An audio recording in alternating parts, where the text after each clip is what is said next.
Ainsi, l'écrivain Serge Hutin a-t-il évoqué Fulcanelli l'initié, l'auteur des demeures philosophales et des mystères des cathédrales, qui a légué son savoir à Eugène Cancelier, son disciple et commentateur.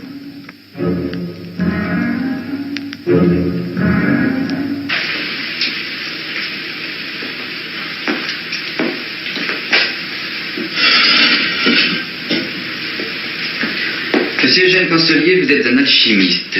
Et pour le commun des mortels, l'alchimiste est un monsieur qui veut faire de l'or. Eugène Cancelier, avez-vous fait de l'or? Oui. Je sais, ordinairement, pour l'alchimiste, c'est celui qui a fait de l'or. Et l'alchimie elle-même est une science qui a pour but la fabrication du métal précieux. C'est d'ailleurs la définition qu'on trouve ordinairement dans les encyclopédies.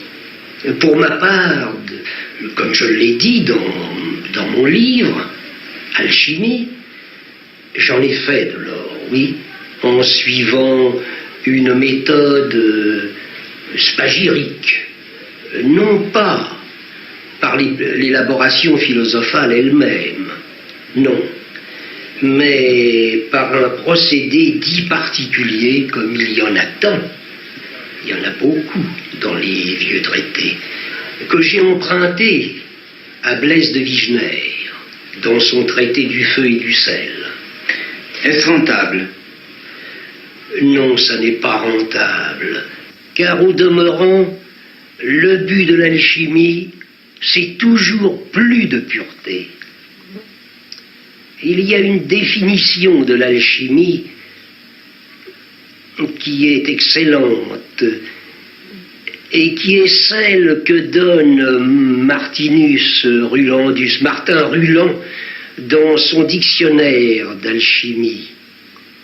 Il dit ceci: alchimia est impuri separatio a substantia puriore. C'est-à-dire, l'alchimie, c'est la séparation de l'impur de ce qui est plus pur. L'alchimie est en marge, l'alchimie est dans la clandestinité, on peut dire. Pourquoi? Est-ce parce qu'on l'associe souvent à la magie, à la sorcellerie? Bon, pourquoi l'alchimie serait-elle dans la clandestinité?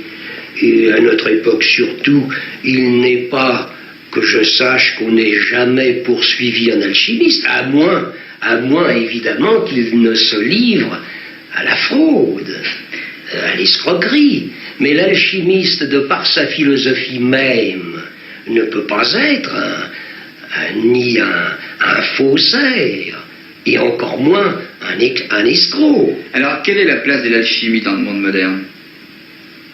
Ah, elle est très importante.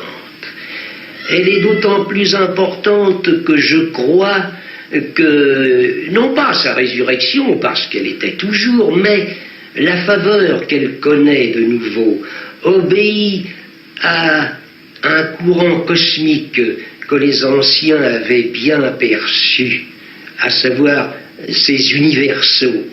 Et à l'heure actuelle, voyez-vous, moi-même, quand j'ai vu ce mouvement qui se développe, ce mouvement, cette rentrée en grâce de l'alchimie, j'avais cru à un simple engouement. En réalité, non. C'est un très réel mouvement profond et qui s'étend de plus en plus et qui, bien mieux, intéresse surtout la jeunesse. Mais comment expliquez-vous cet engouement de la jeunesse pour l'alchimie? On peut penser qu'il y ait chez elle, chez cette jeunesse, une insatisfaction. D'abord, dans l'enseignement qu'elle reçoit. La science, disons, qualifions-la d'officielle, si on veut, la science qui est enseignée, offre certaines lacunes. Lacunes que l'alchimie vient combler. Il y a un domaine qui est délibérément rejeté, ignoré, et qui est le domaine spirituel, le domaine que des gens comme Einstein lui-même a reconnu, même à travers ses mathématiques, un plan supérieur, divin, il faut bien le dire. Oppenheimer y est venu lui aussi. Il y est venu après sa fameuse bombe, et présentement, il continue de chercher la vérité, et justement, cette énigme qui reste derrière les équations mathématiques, équations qui d'ailleurs, arrivées à un certain point, ne sont plus contrôlables. Et il y a un autre facteur qui joue, c'est cette sorte d'abandon des forces spirituelles. Prenons particulièrement la franc-maçonnerie et l'Église, n'est-ce pas? La franc-maçonnerie qui cherche toujours le verbum dimissum, la parole perdue, et l'Église qui semble bien en train de la perdre, ne serait-ce qu'avec l'abandon du rituel magique de la messe, l'abandon du latin, et puis ce recours à un écuménisme pour faire plaisir. Et quelles opérations effectuez-vous, vous, en ce moment, dans votre four, dans votre laboratoire? Ce sont toujours les mêmes opérations, celles-là que le philosophe, le même alchimiste, exécutait dans les temples égyptiens ou dans les officines du Moyen-Âge.